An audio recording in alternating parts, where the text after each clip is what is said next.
آج کا ہمارا موضوع ہے اردو اور ترقی پسند تحریک۔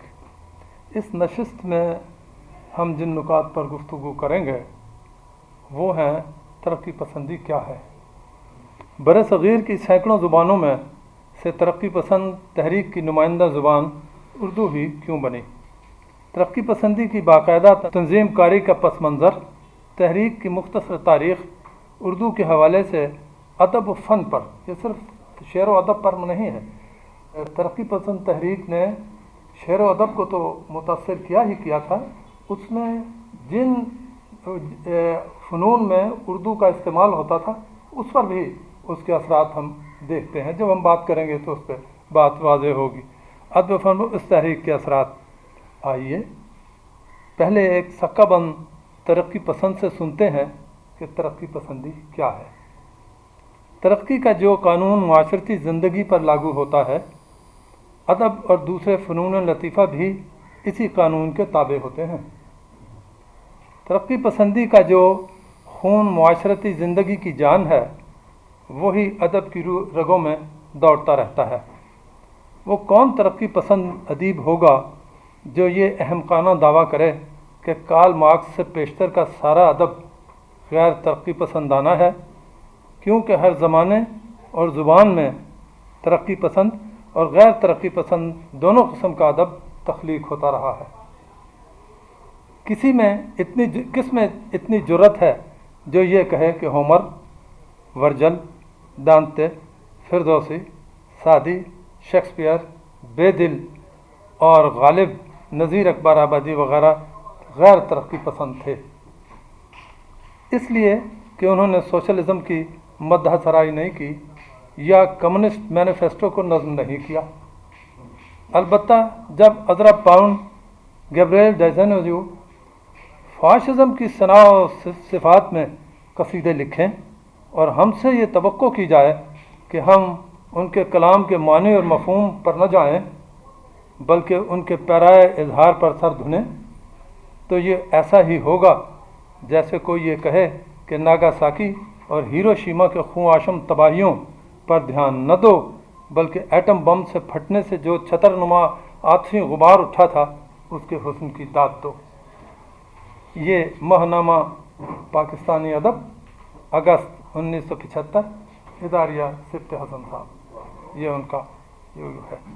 اس اقتباس سے یہ بات واضح ہوتی ہے کہ حاضر و موجود میں وہ عناصر اور ان کی تخلیقات جو زندگی کے کسی بھی پہلو سے متعلق ہوں، عصری تقاضوں کے تحت معاشرے میں جو تبدیلیاں لازمی ہو گئی ہوں اس کی نشاندہی کریں، یعنی جو معاشرے میں ایسی تبدیلیوں کی ضرورت ہو جو معاشرے پر برے اثرات ڈال رہی ہوں، حمایت ایسی اس کی نشاندہی کریں اور معاشرے میں صحت مند رد و بدل کا خیر مقدم کریں، ترقی پسند کہلائیں گے۔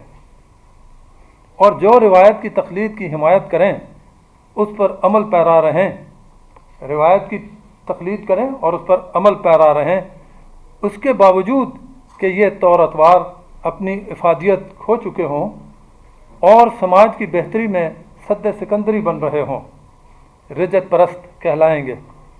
غالب کے وہ اشعار اور خاص طور پہ آئین اکبری کے جس وقت کے سر سید آئین اکبری پر انہوں نے غالب سے کہا کہ آپ اس پر ایک تبصرہ کیجئے، تو غالب کا وہ تبصرہ جس میں اس نے کہا کہ یہ پرانے اور فرسودہ باتوں کو تم لے کر بیٹھ گئے ہو، جاؤ دیکھو کہ کلکتے میں انگریز کیا کر رہا ہے۔ انہوں نے سر سید سے یہ نہیں کہا کہ وہ رومی ٹوپی اتار کے ہیٹ پہن لیں یا وہ سلوار کی جگہ سے پتلون پہن لیں یا نیکٹائی لگا لیں۔ انہوں نے اس ترقی بازیچہ اطفال ہے دنیا میرے آگے، ہوتا ہے شب و روز تماشا میرے آگے، ایک کھیل ہے اور رنگ سر ماں میرے نزدیک، ایک بات ہے اعجاز مسیحا میرے آگے۔ وہ یہ ساری چیزیں وہاں دیکھ کر آئے تھے، تو انہوں نے بجائے اس بات کے کہ وہ یہ آئین اکبری پہ تبصرہ کرتے اور اس کو کہتے کہ یہ بڑا صائب کام ہے، انہوں نے یہ کہا کہ تم جاؤ اور دیکھو کہ انگریز جو ہے وہ کیا کر رہا ہے اور اس کی جو ترقی ہے وہ دیکھو اس میں۔ اب ایک اور آپ دیکھیے کہ غالب نے جا بجا اس معاشرت میں جہاں پہ تنگ نظری اور ذات پات کی تمیز تھی اور بہت سختی سے اس پر عمل ہوتا تھا، اس میں کہا، اور جو پرانے اطوار تھے، ایمان مجھے روکے ہے جو کھینچے ہے مجھے کفر، کعبہ میرے پیچھے ہے کلیسا میرے آگے۔ اس نے کہا کعبہ میرے پیچھے ہے کلیسا میرے آگے۔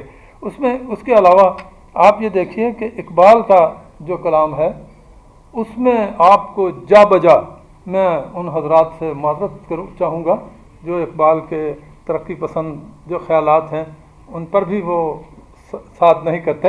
میں یہ عرض کروں گا کہ اقبال کا وہ کلام جو جا بجا ہمیں ملتا ہے، اٹھو میری دنیا کے غریبوں کو جگا دو، کاخے عمرہ کے در و دیوار ہلا دو، گرماؤ غلاموں کا لہو سود یقین سے، کنجش کا فرمایا کو شاہی سے لڑا دو۔ سلطانی جمہور کا آتا ہے زمانہ، جو نقش کہن تم کو نظر آئے مٹا دو، جس کھیت سے دہقاں کو میسر نہیں روزی، اس کھیت کے ہر خوشہ گندم کو جلا دو۔ کیوں خالق و مخلوق میں حائل رہے پردے، پیران کلیسا کو کلیسا سے اٹھا دو۔ حق رو بسجودے صنم رو بطوافی، بہتر ہے چراغ حرم و دیر بجھا دو۔ میں ناخوش و بیزار ہوں مرمر کی سلوں سے، میرے لیے مٹی کے حرم اور بنا دو۔ اب یہ دیکھیے گا کہ یہ وہ شعراء ہیں جن کو عموماً ہم ترقی پسند خانے میں نہیں رکھتے۔ اب جو محنت و سرمایہ پہ اس کی نظم ہے اقبال کی، یا نانک پہ، یا جو لینن کے بارے میں ہے، یہ تمام باتیں جو ہیں یہ ترقی پسندی کی علامت ہیں۔ حالانکہ اس وقت تک ترقی پسند تحریک وجود میں نہیں آئی تھی، یہ اقبال کے آخری دن تھے جب وہ اس میں آئی ہے۔ اب اس میں دیکھیے اس نے بڑی خوبصورت بات کہی ہے کہ تہذیب نو سے ڈرنا، طرز کہن پہ اڑنا، منزل یہی کٹھن ہے قوموں کی زندگی میں۔ یہ بات بھی تبصرے کی محتاج نہیں کہ تبدیلی کے علمبرداروں کو مختلف نو مشکلات کا سامنا کرنا پڑتا ہے۔ بے نتیجہ کاوشیں ہر بار دہراتا ہوں میں، بے نتیجہ کاوشیں ہر بار دہراتا ہوں میں، سب یہ پوچھے ہیں کہ آخر کیوں کیے جاتا ہوں میں، سب یہ پوچھے ہیں کہ آخر کیوں کیے جاتا ہوں میں۔ آگہی کا آئینہ سنگے روایت چار سو، آگہی کا آئینہ سنگے روایت چار سو، ایک شیشہ ہے کہ ہر پتھر سے ٹکراتا ہوں میں۔ اب اس میں بات یہ دیکھیے کہ جس طرح سے بھی ہے جو ترقی پسندی ہے اس میں آپ کو بار بار رکاوٹیں پیدا ہوتی ہیں۔ ترقی پسند عناصر کو برے صغیر میں کچھ کم مشکلات پیش نہیں آئی ہیں۔ قید و بند کی صحبتیں، وہ ان کے جو رشید جہاں کا اور احمد علی کے، وہ انہوں نے لے کے پورے جو ان کی انگارے وہ تھا اس کو نکال کے جلا دیا، اس میں بین کر دیا۔ یہ ساری باتیں ان کے ترقی پسندوں کے راستے میں صدر ہیں۔ برے صغیر میں سینکڑوں بڑی چھوٹی زبانیں مستعمل تھیں اور ہیں، لیکن ہم دیکھتے ہیں کہ ترقی پسند تحریک کی تنظیمی اور نظریاتی پذیرائی جو اردو زبان میں ہوئی اور جو اثرات اس زبان پر مرتب ہوئے کسی اور پر نہیں ہوئے۔ اس کا یہ مطلب ہرگز نہیں کہ دیگر زبانیں اس تحریک سے بہرہ مند نہیں ہوئی ہی نہیں، ایسا ممکن نہیں تھا، لیکن اس حوالے سے اردو سب میں ممتاز ہے۔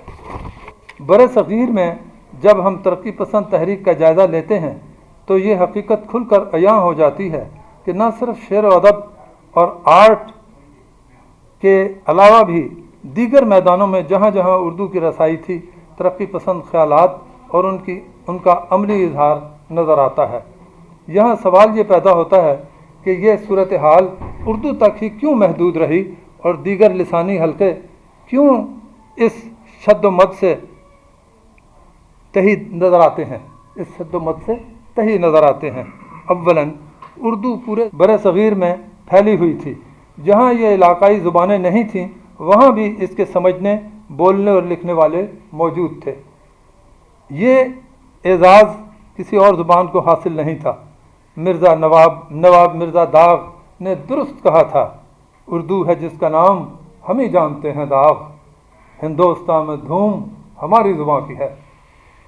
اس کے آج بھی پاکستان، بھارت اور بنگلہ دیش کے مابین اگر عوامی سطح پر کوئی زبان ہو سکتی ہے تو یہی ہوگی، خاص کر پاکستان میں جہاں کئی بڑی بڑی علاقائی زبانیں ہیں، رابطے کی عمومی زبان اردو ہی ہے۔ اردو اب آئی کوٹ میں یہ علاقوں کے مابین اظہار و ابلاغ کا واحد ذریعہ ہے، ان کوٹ۔ علاقائی زبانیں بولنے والے اردو کی کتابیں بڑے شوق سے پڑھتے ہیں، اردو میں شعر، افسانے، مضامین اور کتابیں لکھتے ہیں۔ اردو ان کے لیے کوئی اجنبی اور بدیسی زبان نہیں ہے، ان کوٹ۔ اردو میں، یہ پھر دوبارہ اگلا کوٹیشن ہے، اردو میں دوسری زبانوں کے الفاظ کو قبول کرنے کی بڑی صلاحیت ہے اور یہ زبان بڑی آسان ہے۔ عثمانیہ یونیورسٹی میں یہ جو ہے اردو کانفرنس اداریہ لیل و نہار 22 فروری 1959 سبت حسن۔ اس کے علاوہ یہ بات آپ دیکھیے گا کہ عثمانیہ یونیورسٹی میں سائنس کی ساری تعلیم اردو زبان میں دی جاتی تھی اور اردو ہی تھی جس میں وہ سب لوگ پڑھتے تھے، اور اس کا معیار جو تھا، ان کا معیار تعلیم جو تھا، وہ کسی صورت سے دوسری زبان میں تعلیم حاصل کرنے والوں سے کم نہیں تھا۔ اردو کی ان صلاحیتوں کے بس ترقی پسند کی داغ بیل ڈالنے والے اور اس کے فروغ میں ممدوح و معاون ملک کے معروف اور قابل احترام شعراء، ادباء اور دانشور تھے، یعنی جن لوگوں نے اس کی بنیاد رکھی تحریک کی، وہ سارے پہلے سے ہی ایک بہت اچھی شہرت کے مالک تھے اور سارے ہندوستان میں، اور وہ سارے قابل احترام شعراء، ادباء اور دانشور تھے۔ گو کہ ان کی تحریریں اردو میں ہی تھیں، لیکن ان کی شخصیتیں پورے ہندوستان کے ادبی حلقوں میں بلند مقام رکھتی تھیں، جس کی وجہ سے ترقی پسند تحریک میں اردو ہی نمایاں ہو گئی۔ اردو میں بعض ایسے خیالات جو بعد میں ترقی پسند کے زمرے میں آ سکتے تھے، جستہ پہلے سے موجود تھے، جو یہاں کی سماجی اور مذہبی ساخت کے پیش نظر پیدا ہو گئے تھے۔ اس میں یہ بات دیکھیے، کیونکہ ہندوستان میں برصغیر میں مختلف مذاہب اور ان کی تھے، تو اس میں اب آپ یہ دیکھیے کہ ترقی پسندی کا ایک پہلو یہ ہے کہ آپ وسیع المشرب ہوں اور مذہب کے حوالے سے تعصب نہ برتیں۔ وہ ہے میر کے دین و مذہب کا کیا پوچھتے ہو، انہیں تو کش کا کھینچا دائر میں بیٹھا، کب کا ترک اسلام کیا۔ اور یہ کہ ایمان مجھے روکے ہے، جو کھینچے ہے مجھے کفر، کعبہ میرے پیچھے ہے، کلیسا میرے آگے۔ ہم کو معلوم ہے جنت کی حقیقت، لیکن دل کے خوش رکھنے کو غالب یہ خیال اچھا ہے۔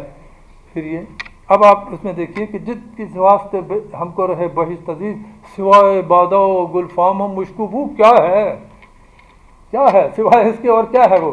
اب آپ یہ دیکھیے کہ جو وسیع المشربی ہے وہ آلریڈی پہلے سے، معذرت ہے انگریزی کا لفظ استعمال کرنے کی معذرت چاہتا ہوں، پہلے ہی سے یہاں پہ کسی نہ کسی شکل میں تھوڑی بہت موجود تھی، تو اس کو قبول کر لینا۔ مثلا ایک ایسے ملک میں یہ ہوتا جس کی ایک ہی زبان ہوتی اور اس میں بالکل ایک ہی ساکت و جامد قسم کی سوسائٹی ہوتی، ایک ہی لوگ ہوتے، ایک ہی طرح کے، تو ممکن ہے کہ یہ وسیع المشربی جو ترقی پسند تحریک میں قبول ہوئی، وہ یہاں پہ اس کا اتنا اجرا نہ ہوتا یا وہ اسے قبول نہ کر سکتے۔ نظام اچھا اردو میں بعض ایسے غالب کے بغاوت، محنت، سرمایہ، یہ سارے اس میں آپ یہ دیکھ لیجئے کہ پہلے سے ترقی پسند تنظیم کے وجود میں آنے سے پہلے بھی یہاں پہ کسی نہ کسی شکل میں جو خیالات تھے وہ اتنے ریجڈ نہیں تھے۔ اب اس میں اس لیے اردو میں ان کا سمویا جانا یا ان کا قبول کیا جانا کوئی بہت زیادہ اجنبی بات نہیں تھی۔ اس میں آپ دیکھیے، اب ہم بات کریں گے کہ اس کے پس منظر پر کہ ترقی پسند تحریک کیا تھی، کیسے وجود میں آئی اور اس کے کیا مضمرات تھے، دوسرے اس کے وجود میں آنے کا پس منظر کیا ہے۔ نظام سرمایہ داری نے 19ویں صدی کے وسط تک تمام بر اعظم یورپ کو اپنی لپیٹ میں لے لیا تھا۔ سرمایہ داری اور سائنسی ایجادات ایک دوسرے کے لیے لازم و ملزوم تھیں، یعنی آپ سرمایہ داری سائنٹیفک ڈیولپمنٹ کے بغیر نہیں کر سکتے، وہ اس کا لازمی جز ہے۔ اور اسی طرح سے جب سرمایہ داری سائنٹیفک اصولوں کو استعمال کرتی ہے اپنے لیے، تو اس کی ایک مجبوری بن جاتی ہے کہ وہ تعلیم کو عام کرے، وہ تعلیم کو عام کرے۔ آپ بہت سے حضرات دیکھیں اس کے لیے کہ جو یہ ہندوستان کی راستے کی جو یہ بحری راستہ ہے، اس کو جو دریافت کیا گیا ہے وہ بھی وہاں پر ایک سائنٹیفک مجبوری کے تحت کیا گیا، کیونکہ بہت وہاں جو تجارت تھی اور دوسرے یہ سلک اور یہ اسپائسز وغیرہ اس کا، تو انہوں نے کیونکہ سرمایہ داری جو تھی وہ اس کی یہ ضرورت تھی کہ انڈسٹریل ڈیولپمنٹ کے لیے یا انڈسٹری صنعت کی ترقی کے لیے سائنس کو استعمال کرے، اور سائنس کی یہ ضرورت تھی کہ وہ سرمایہ داری پر انحصار کرے۔